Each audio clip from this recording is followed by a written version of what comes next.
da ressurreição, a melhor promessa. Glória a Deus para sempre. Este é o tema que vou pregar nesta noite, ou dizendo melhor, vou pregar subordinado ao tema: depois da ressurreição, a melhor promessa. Você sabe qual é a melhor promessa depois da ressurreição de Jesus? Porque Deus prometeu ressuscitar Jesus. Em muitas partes da Bíblia Sagrada. Você já leu o Salmo 16, versículo 10, o que diz? É um texto base usado pelo apóstolo Pedro para provar que Jesus ressuscitou dentre os mortos, dito por Deus no Velho Testamento com muita antecedência, praticamente quase 1000 anos antes de Jesus nascer. Deus já havia prometido que iria ressuscitar. O que diz o Salmo 16:10? Não deixarás o teu servo na sepultura. Olha que maravilha. Não deixarás o teu servo na sepultura, nem permitirás que a sua alma fique na morte. Deus está já avisando pela boca de Davi, está prometendo a ressurreição de Jesus. Mas pergunta para o seu irmão aí, mesmo com máscara, qual é a maior ou melhor promessa depois da ressurreição de Jesus? Já perguntou ao seu irmão, vê se ele sabe? A vinda de Jesus. Depois dessa estupenda, poderosa bênção da ressurreição de Jesus, maior promessa, melhor promessa é o seu retorno para buscar a sua igreja. Talvez você nunca parou para pensar: se Jesus tivesse ressuscitado, mas não viesse buscar a gente, hein, Samuel? Como dizem alguns deístas, ou deístas no plural. Alguns deístas, é uma crença teológica. Alguns deístas, não todos deístas, eles dizem que Deus criou o mundo, as pessoas, e está lá no seu trono e não interfere aqui. Diz que Deus não está preocupado com a sua criatura. Isso dá margem para a crença errônea de dizer que Jesus morreu e ressuscitou, mas não vai voltar. Ora, assim como se Jesus não tivesse ressuscitado, era vã a nossa fé, caía os pilares do Evangelho. Da mesma forma, seria vã a nossa fé se não crêssemos que Jesus Cristo veio buscar a sua igreja. Aleluia, para a glória! Por isso que, depois da ressurreição, foi ensinado aqui pela manhã hoje, a maior promessa é a volta de Jesus. Apocalipse capítulo 1, versículo 7. Eu vou pedir que David faça a operação que ele era para estar aqui, para mostrar. Hoje os irmãos vão comer Bíblia, que vai sair daqui forte como um touro pulando. Metaforicamente falando. Esqueceu aí do projeto, né? Bota aí, para os irmãos verem os versículos. Eu quero que apareça aí. Tem algum problema que tem? Não terminou todos, mas pode botar o que você terminou. É porque você é uma tarefa já atrasada, a culpa foi minha. Então é bom aparecer aqui os versículos, tá? É muito bom os irmãos conferirem o versículo, verem o versículo. Então, Apocalipse 1:7 é o versículo base dessa mensagem, que diz assim, a parte A: eis que ele vem. Olha a declaração de João, filho de Zebedeu, na ilha de Patmos, isolado pelo imperador Domiciano, que pedia adoração para si mesmo e se declarava Deus. E levou João para aquela ilha deserta para morrer, onde muitos prisioneiros morreram de depressão profunda. Mas lá, na ilha de Patmos, João escreveu: ele vem. Por enquanto, fixa com a parte A, essa expressão. Diga comigo assim: ele vem. Você crê? Crê mesmo? Está seguro disso? Não precisa perguntar aos universitários da Bíblia. Está firme que ele vem? Ainda está crendo que ele vem? Ou você já duvidou que ele vai falhar? Quer saber se você está firme na rocha? Aleluia! Crente tem que estar firme na rocha. Crente na palavra inerrante, inspirada, perfeita, gloriosa, atualizadíssima palavra de Deus. Oh, aleluia! Você crê no livro que está aí no seu colo? Crê que ele veio pelo sopro de Deus? Crê que ele veio movido pelo Espírito Santo? Então você pode dizer com verdade: ele vem. Irmãos, depois do fato incontestável da ressurreição de Jesus, como escreveu o historiador Lucas, homenageado no livro de Joseph McDowell, um historiador, um homem ateu, disse que Lucas é um dos melhores historiadores da época. Lá no livro de Lucas, no livro de Atos 1:3, tem uma palavra que Jesus se apresentou vivo, com provas incontestáveis. A palavra é tekmerion, provas infalíveis, provas incontestáveis, provas que não podem ser contestadas. Ou seja, a ressurreição de Jesus é confirmada pelo historiador Lucas, confirmada até pelo ateu, no livro de Joseph McDowell, Evidências que exigem o veredito 1. Dá para tu, o que mais?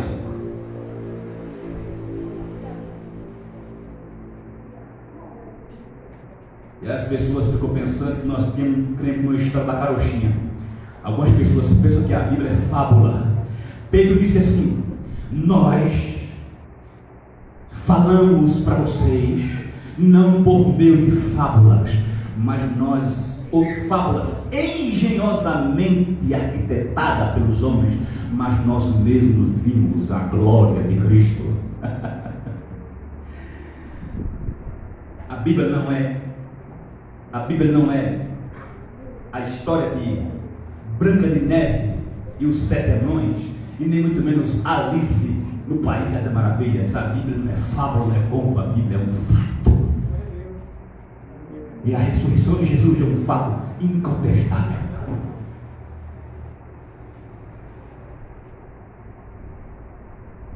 Pode até ser um fato rejeitado, mas incontestável continua sendo.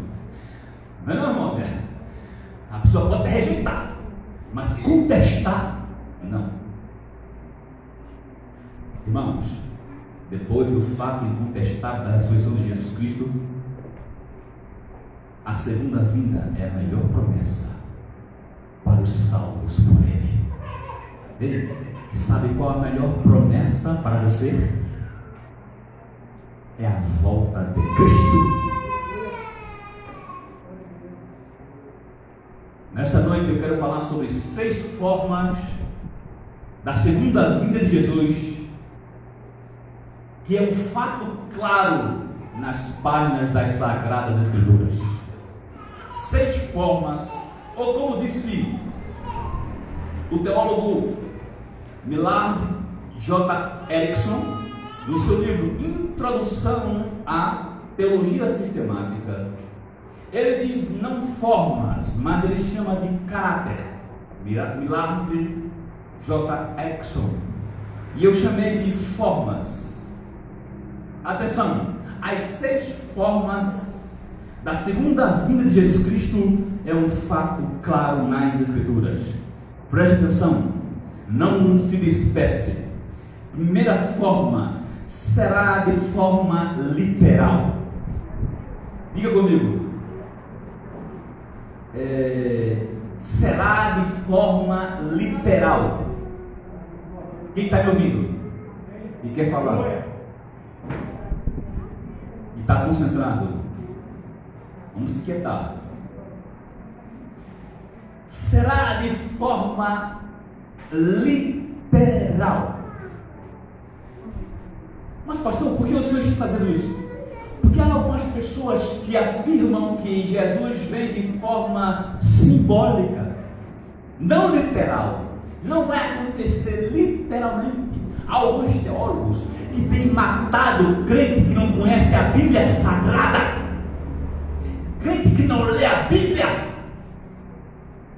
Diga para o seu irmão assim: leia a Bíblia todo dia, senão você vai ficar fraco.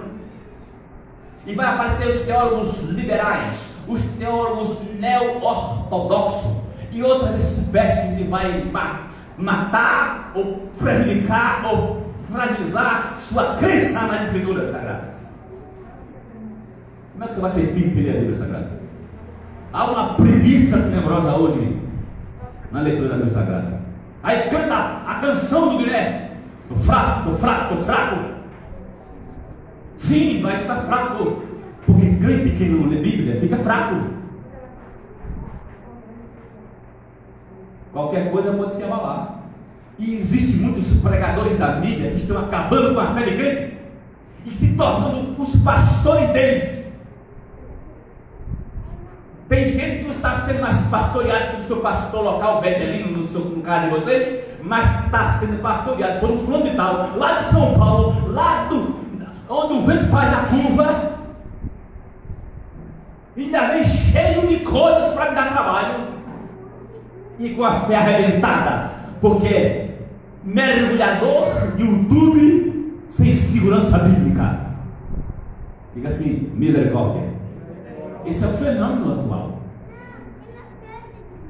Eu vi um deles, um pastor assim, lá de onde o vento faz a curva. Eu sou seu pastor. E ele congrega na igreja. Não vou dizer não, porque senão você não. Antes de Gama seja de Recife. E o camarada lá, onde vem falar, vou dizer: eu sou seu pastor. Poxa, seu pastor local. Eu estou dizendo que os irmãos não possam pesquisar. Eu estou dizendo que os irmãos têm que ter firmeza na Bíblia para não se embaraçar e ainda me dar trabalho. Ou ainda contaminar os outros. Ainda contaminar os outros é o perigo maior. Se você crê diferente, tenha cuidado com o que você vai passar. E se for um novo coelho, você pode matá-lo. Eu poderia ter falado muito sobre essas coisas, mas eu já falei o que era necessário. A volta de Jesus será de forma literal. Um homem chamado William Miller,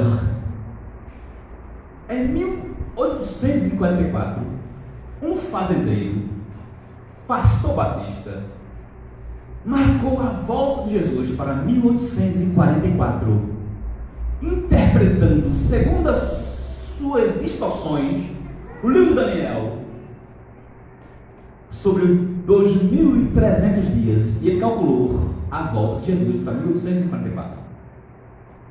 Frustração, decepção, matou gente na fé, matou a fé de gente, pessoas venderam seus bens, e Jesus não voltou. E depois esses mesmos crentes queriam matar o pastor. Aí eu pergunto, que crentes e que pastor? Depois Ellen Goldwhite, considerada a profetisa da igreja adventista do sétimo dia, no livro Primeiros Escritos, ela diz que sonhou com a data da volta de Jesus e depois diz que esqueceu.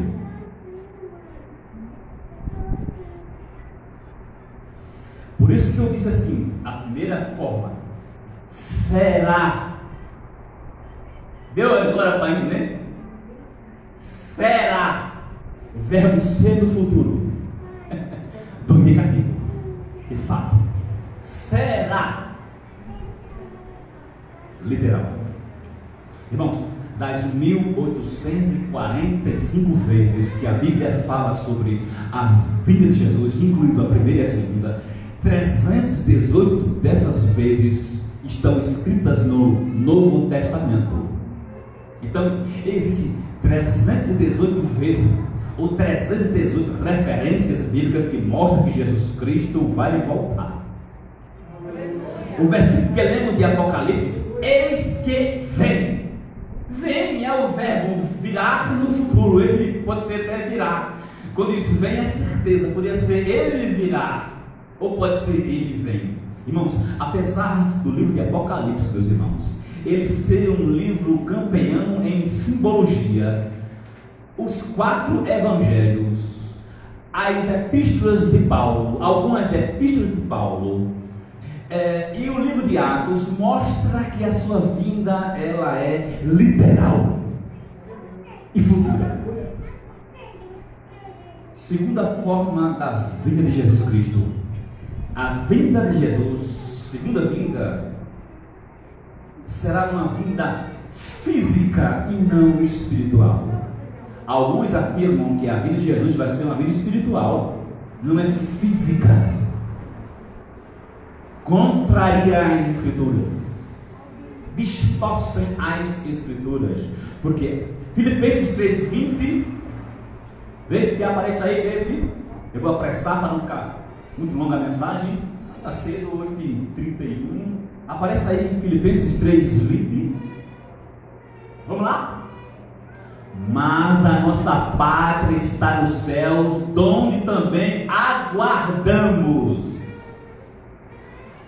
o Salvador, o Senhor Jesus Cristo, que transformará o corpo da nossa humilhação para ser conforme ao corpo da sua glória. Ele está dizendo que Jesus vem fisicamente com aquele mesmo corpo glorioso que Tomé tocou. Ele disse: Tomé, toca em mim, veja que eu não sou fantasma. Da mesma forma aguardamos. A vinda de Jesus vai ser de forma física e não espiritual. Terceira forma da vinda, ou da segunda vinda do Senhor Jesus Cristo, será de forma visível.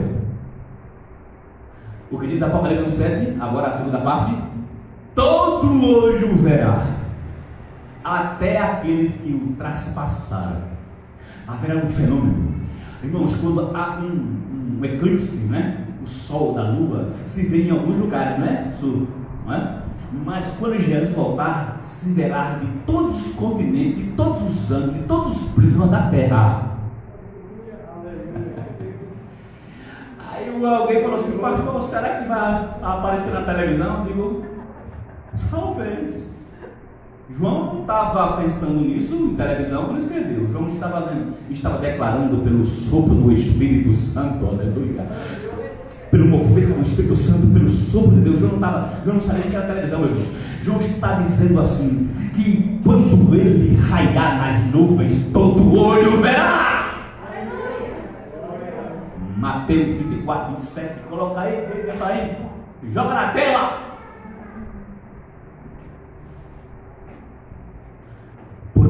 como um relâmpago sai do Oriente e se mostra até o Ocidente, assim também será a vida do Filho do Homem. Sai, e diga comigo assim, se mostra. É uma prova que quando Jesus voltar vai ser visível. Versículo 30. Então aparecerá no céu o sinal do Filho do Homem. Aparecerá, visível, no céu o sinal do Filho do Homem. E todas as tribos da terra se lamentarão e verão o Filho do Homem sobre as nuvens do céu. Aqui basta. Diga comigo, verão. A volta de Jesus Cristo vai ser visível para todas as terras. A palavra tribos, terras. Olha, irmão, a palavra que se usa sempre no Novo Testamento é etnia, tribos, raças, línguas, nações. Não só continentes, mas todas as tribos, todos os povos, todas as raças, todas as línguas verão Jesus. Agora, tem um hino que diz assim: aquele que aqui escolher um tesouro melhor terá. Escute, todos vão ver Jesus, até os que ultrapassaram. Os salvos e os não salvos o verão, mas glorioso será morar com ele. Deu para entender? Um tesouro maior terá, mas aquele que aqui escolher um tesouro melhor. Qual tesouro? Salvação da alma. Irmãos, todos os olhos de todas as tribos, de todos os seres humanos vão ver Jesus. Mas uma questão é ver Jesus e outra coisa é ir para a casa dele, morar com ele. Atos 9, 1 a 11 tem duas expressões que diz assim: à vista deles, do mesmo modo que o viste subir. Essas duas expressões que eu quero centrar. À vista deles. Aqui está falando da ascensão de Jesus. Os anjos falam assim: varão de Deus que está olhando para as alturas, este Jesus que tem que olha, foi assunto ao céu. Ele virá do mesmo modo que o viste subir. Jesus, quando vier, ele vai vir de forma visível. Apocalipse 1,7 de novo diz que, eu repito, todo olho verá. Atenção, quarta forma da volta de Jesus, segunda vinda de Jesus, qual é? Jesus vem de forma pessoal. Aleluia. Sabe, quando tem inauguração de alguma coisa, ou quando tem, até pastor faz isso, né? O pastor, o presidente não pôde vir. Aí mandou aqui um presbítero, com a graça de Deus, né? O Betel mandou o pastor, mandou o diácono. Ele não pôde vir pessoalmente. E aqui está uma pessoa lhe representando. Jesus vem pessoalmente. Então, se você falar com o prefeito da cidade, vinha o vice, ainda vai lá, né? Mas se vier outra pessoa que não seja o vice, você fica alegre? Fica não, vem aqui falar com o prefeito, pelo menos o vice era para estar aqui. Aí manda outra pessoa. Já pensou se mandar o guarda? Não estou desmerecendo, estou falando assim, você tem que falar com o prefeito? Ou com o vice, né? Jesus não vai mandar ninguém buscar a igreja. Ele mesmo pessoalmente vem. Opa! Mas tem um detalhe. Em Mateus 4,31 não está aí dentro. Eu nem falei para tu. Mateus 4,31 diz que quando Jesus vier, vai usar os seus secretários para recolher de todos os ventos, de todos os cantos, dos 4 pontos cardeais da terra, vai buscar os seus salvos, os seus escolhidos. Ele vem pessoalmente, mas quem vai caçar, buscar, colher, recolher os escolhidos são os anjos. Mateus 24:31. Mas ele vem pessoalmente. Né? Como é bom pessoalmente. Se mandasse outro, pessoalmente.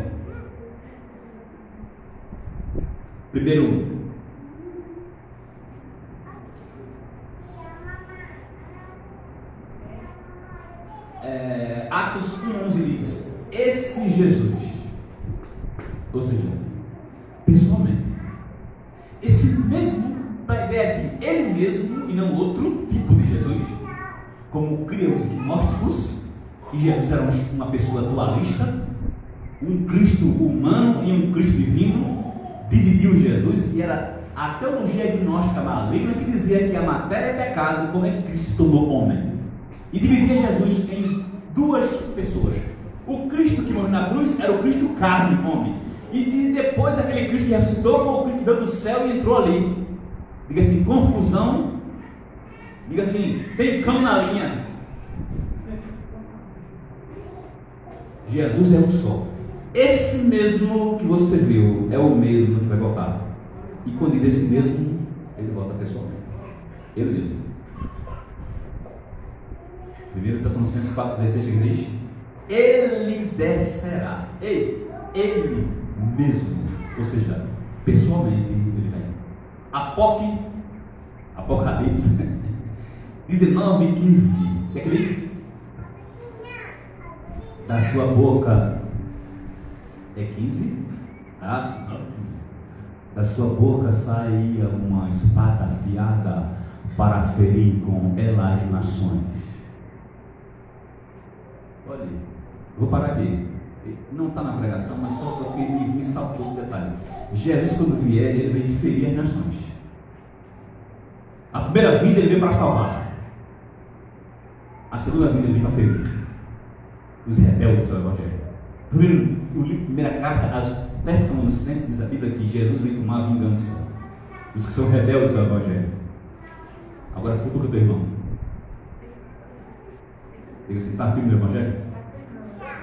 Uma vez eu falei isso para uma pessoa assim: mas pastor, Jesus é tão amoroso, maravilhoso, ele vai vingar, ele está na Bíblia. Ou você está fazendo a hermenêutica do canguru? Leu e pula outro. E ela ficou assustada. Ele disse: está na Bíblia, viu, irmão? Ele vai tomar vingança. Por que a senhora está com medo, hein? Eu podia falar, né? Por que está com medo? Ei, quem é amigo de Jesus não tem medo do Apocalipse, do juízo do Apocalipse. Futuca teu irmão mais uma vez, só essa aí, se você quiser, fala assim: está filho de Jesus? E por que tu fica com esse medo todo? Quer dizer, se você tem, né? É só para mexer com você. Tem gente que tem um medo terrível da morte de Jesus. Tem gente que tem medo de trovão? É não? Ah, meu amigo, então se o Apocalipse você vai morrer de infarto, porque tem de trovão, não, porra. Flagelo,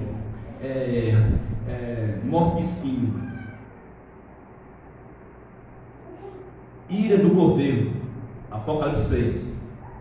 Ira de Deus do Cordeiro, Apocalipse 6. Deus vem irado, então Deus vem ferir as nações. Se eu fosse você nessa noite, você que está aí me ouvindo e não ainda é amigo de Jesus Cristo, não se rendeu ao Evangelho, é de uma religiosidade, eu me arrependia hoje, porque ele vem para ferir e se vingar dos que não se renderam ao Evangelho. O Brasil é cheio de religiosidade. O Brasil é religioso desde o seu nascimento, né? Desde a primeira missa do Frei Henrique de Coimbra, lá em Porto Seguro, na Bahia. Foi estabelecida a idolatria distorcida do Evangelho. E não manda me matar, não. Eu não estou na Coreia do Norte e na China. Estou no Brasil. País laico. E nem manda recado no meu Face de ameaçando, não. Se tiver algum chinês aí. E um dia desse mandar um convite da China para mim. Mandaram um convite da China para mim. Para eu ser amigo do descendente da China. Não estou brincando, não é piada não. Só que eu tentei ler. Não entendi nada. Se mandasse um áudio, eu digo, não entendi nada, nem sou teu amigo, eu te conheço. Exclua esse convite.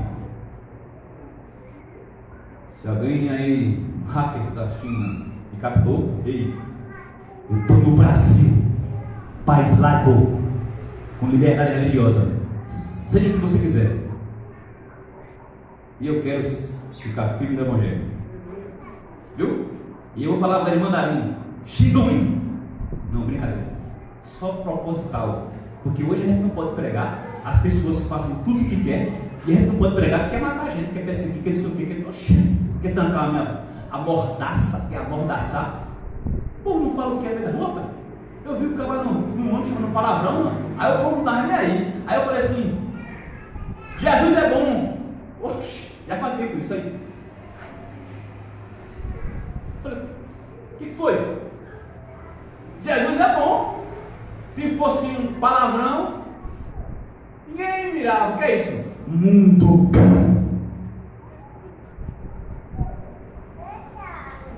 Mas, escuta uma coisa: se fosse você que não se converteu ainda, fazer como Salmo 2: beije o filho para que não se ire, porque muito em breve vai se inflamar a sua ira. Beije os pés de Jesus, se renda, se você quiser. Se não quiser, fica nos pés de quem você quiser. Mas eu prefiro ficar nos pés de Jesus. Amém. Glória a Deus. Talvez alguns dizem: pastor está bravo hoje. Estou ousado. Estou ousado. Se fala o que quer nesse mundo. Se diz o que quer com músicas demoníacas, profanas, letras horríveis. Se diz o que quiser, o que quer. E o cara escuta até música que não quer. Mas se botar som alto, chama a polícia.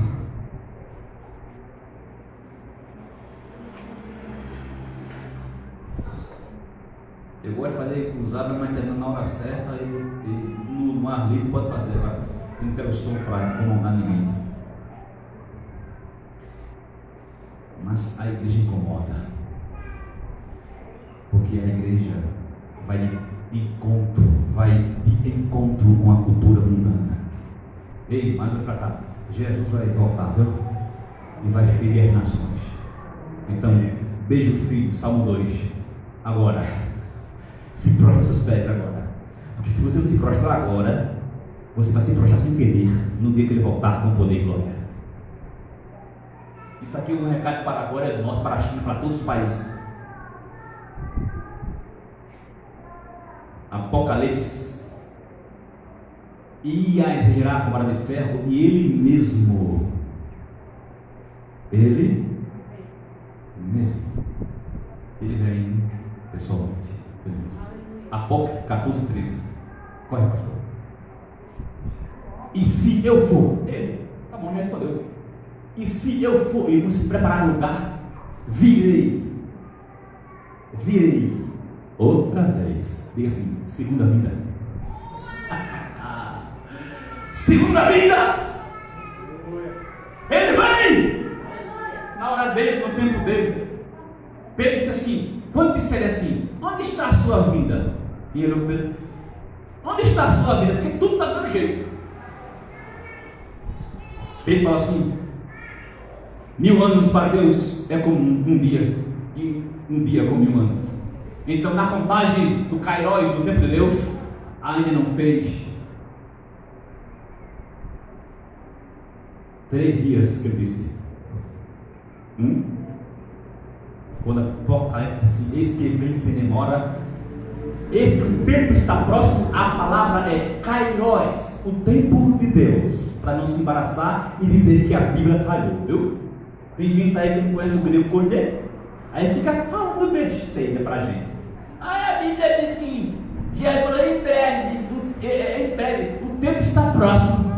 João mediu, a Bíblia é falha e Jesus, vocês estão esperando a Genésio. Mas não conhece o estúpido, ignorante do conhecimento que a Bíblia fala Kairos, tempo de Deus, não Cronos, tempo do homem. Betel brasileiro maneja bem a palavra da verdade para fazer emudecer os que contradizem. Disse Paulo lá em Tito: o pobre tem que ser ouvido e aprovado para ver a palavra com a graça de Jesus Cristo, vencido pecador, e para manejar bem as escrituras, para defender a fé e fazer emudecer os ímpios, os incrédulos, os tenebrosos que vão surgir daqui para frente, que a coisa vai ficar pior. Tem até líder religioso com influência mundial declarando coisas contrárias à Bíblia Sagrada, apostatando, líder famoso que o mundo conhece. apostatando, rasgando, atropelando. Se diz que estão rasgando a Constituinte, estão estraçalhando a Bíblia, distorcendo para a própria condenação, como disse Paulo, para a própria condenação. Irmãos, a última coisa para a gente ir para casa: a volta de Jesus será a última penúltima. A volta de Jesus será gloriosa. Eu queria que você aplaudisse ao Senhor se você quisesse. Eu peço em glória. Escute. Aleluia. Apesar de que Jesus nasceu em Belém da Judéia, perto de uma estribaria, lugar onde guarda animais, ele sempre foi cheio de glória, porque os anjos disseram, o coral, irmão Oséias, o coral celestial disse assim: glória a Deus nas alturas, quando Jesus nasceu. Apesar de ser um menino nascido perto da estribaria, em Belém da Judéia, ele nunca deixou de ser glorioso. Mas escute, ele nasceu perto de uma estrebaria. Ele vai voltar perto de uma estrebaria? Não. Ele vem nas nuvens. Ele vem acompanhado com um coral. Quando ele nasceu, glória, obrigado, Senhor, pela explicação agora. Quando ele nasceu, o coral cantou. Quando ele voltar, a trombeta vai tocar, a banda marcial do céu. Ele vai fazer um barulho tão grande que até os morcegos vão vir lá da Oceania, se o morcego lá tiver. Não sei se tem.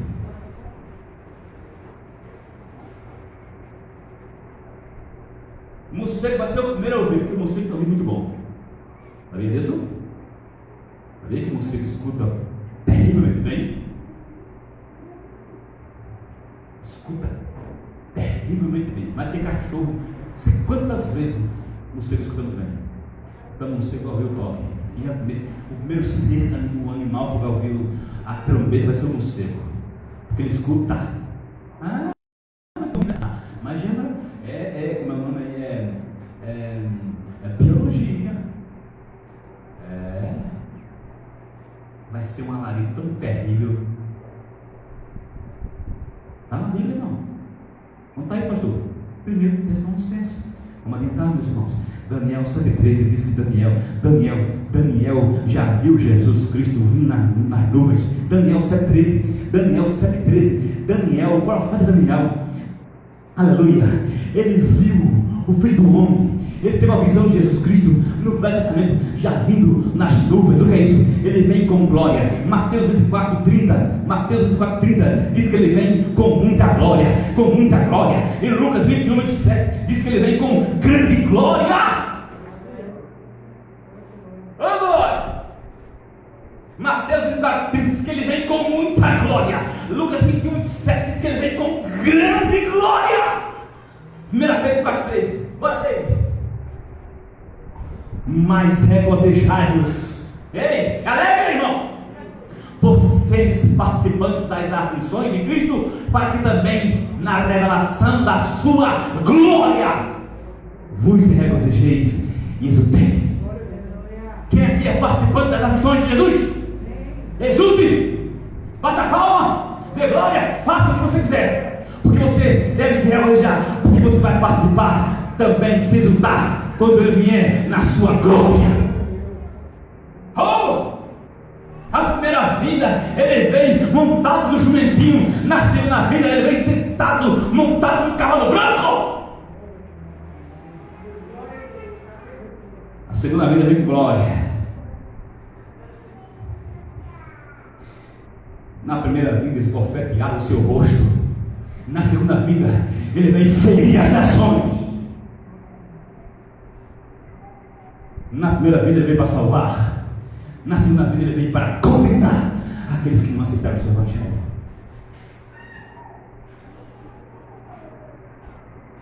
Filipenses 2, 10 a 11, estou já acabando. Diz assim: pelo que Deus lhe deu um nome que está acima de todo nome, para que o nome de Jesus se prostre todos os joelhos que estão nos céus, na terra e os seres que estão debaixo da terra, e toda língua confesse que Jesus é o Senhor, para a glória de Deus Pai. Vem logo Jesus fazer isso.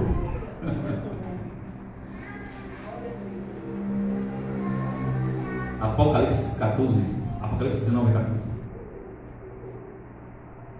Ele vem, eu já disse que ele aí, a baleia de Anteia, ele vem montado num cavalo branco, vestido de linho, e na sua costa é o nome Rei dos Reis e Senhor dos Senhores. Rei dos Reis, diga assim, Rei dos Reis e Senhor dos Senhores. Eu lembro que uma vez ele era pequenininho no sofá, ele ainda não estava falando direito, aí falou assim, aí, lembra desse vídeo? Eu acho que foi lembra que eu postei há alguns meses atrás, há um ano. Aí ele dizia, não sabia falar direito, dizia assim, aí ele disse: Pai, Jesus é o Rei dos Reis, Jesus é o Rei dos Reis.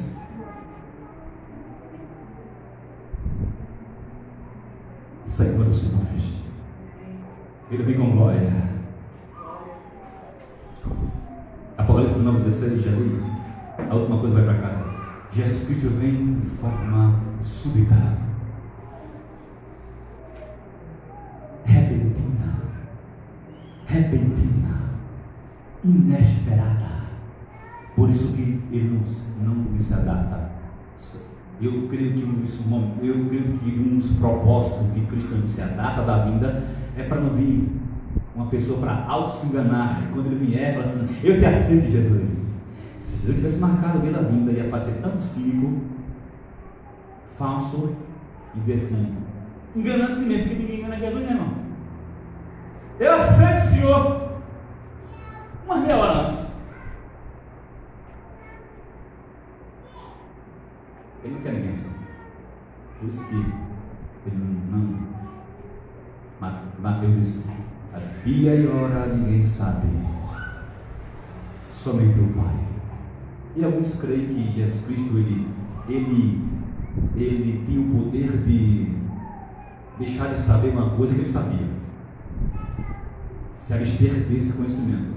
Isso é impossível para ele. Alguém diz que agora, depois da sua ressurreição, eles sabem o dia que ele vem, mas não disse.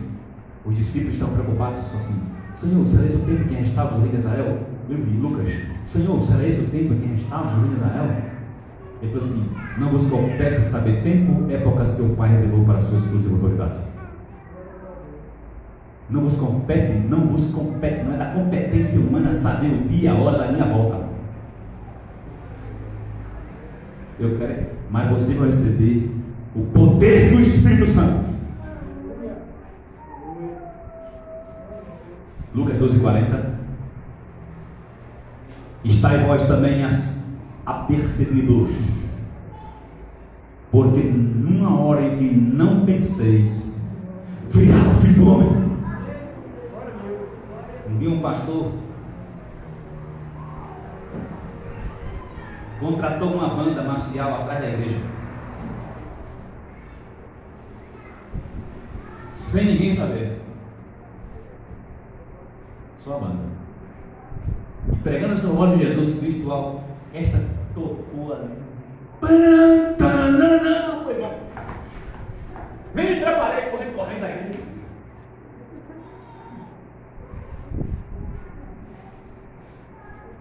A porta, eu falei: irmão, isso aí foi só um ensaio que eu fiz. O que está acontecendo?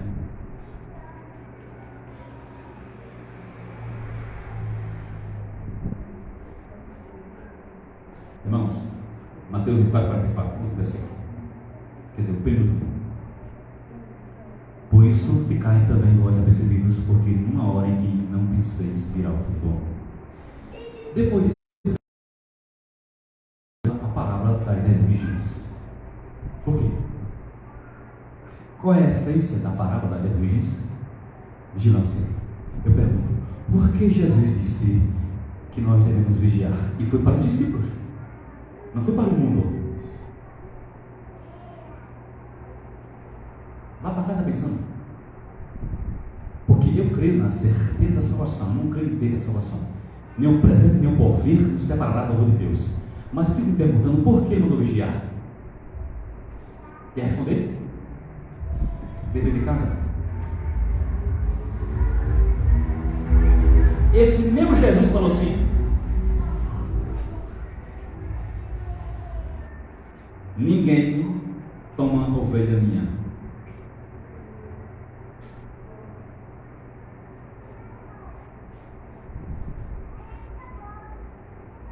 Ele mesmo diz para as ovelhas dele: esteja em vigilância. Aí conta a parábola das 10 virgens: 5 prudentes, 5 insensatos, 5 que estavam vigilantes e 5 que estavam adormecidos. Por que Jesus mandou vigiar? Mesmo a Bíblia mostrando sua analogia das Escrituras a salvação firme. Responda em casa, deve ficar para você. Será que Jesus não quer encontrar você acomodado? Relaxar, ler Bíblia hoje e fica viajando, não ora mais, já não trabalha mais, já não tem teólogo, já não tem mais o evangelho, aquela alegria de ir para a obra, evangelizar. Na rede, meu assunto maracujá é que está na música. Eu quero trabalhar com o meu Senhor. Se bem que se for uma pessoa de idade com minha avó, pode fazer. Minha avó ficava na rede, que já não era mais de 100 anos, não dava para trabalhar não. Não, mas eu orava. Eu estou falando de rede de comodismo, suco de maracujá de comodismo, som da indolência, falta de amor. Será que Jesus quer que ele volte e você seja assim? Por que ele disse esteja de pé? Eu não creio que Jesus está falando de perda de salvação, não. Tem gente que crê, né? Eu respeito, né? A Miriam que crê, eu não creio assim. Mas o que será que ele quer dizer? São coisas para nós refletirmos, para sair do nosso comodismo e estarmos de pé, vigilando quando ele voltar. Será que alguém disse que está certo? Porque alguém disse que é? Porque quando ele vier, alguns vão passar vergonha no dia da prestação de contas, como dizem 2 Coríntios 5,10 e 1 Coríntios 5,10, que todos nós vamos passar dentro do tribunal de Cristo, né? Se é 1 Coríntios 5,10, me ajuda aí, se é 1 Coríntios 5,10 ou se é 2 Coríntios 5,10, que todos nós vamos estar dentro do tribunal de Cristo. Será isso que vai passar vergonha? Eu entendo que não seja perda de salvação. Tem gente que entende, eu respeito, mas não concordo. Mas eu creio que Jesus Cristo falou claramente que nós devemos estar vigilantes, não acomodados, relaxados. E eu vou dizer lá agora, nessa pandemia ajudou os crentes a ficarem acomodados no online. Não estou falando de quem não pode, não estou falando de quem está doente, não estou falando de quem está viajando, não estou falando de quem está trabalhando. Eu estou falando de quem está com o costume de não congregar, se acomodando com o onlineismo. Isso é um dos combates, os cuidados amorosos para o pastor também orar, amém? Não só exortar, mas animar, orar, chorar, se possível até jejumar, porque não só exortar, não. O pastor tem que exortar com amor, com humildade, mas tem que também chorar pela ovelha que está acomodada, mas também tem que falar. Esse espírito de onairismo está tomando conta da pandemia. Eu fui equilibrado, irmãos? Eu pressionei alguém? Não, só estou dizendo que tem que ter cuidado, que a gente podia estar aqui, mas já que aí eu fico aí, e a gente se acostuma a não congregar.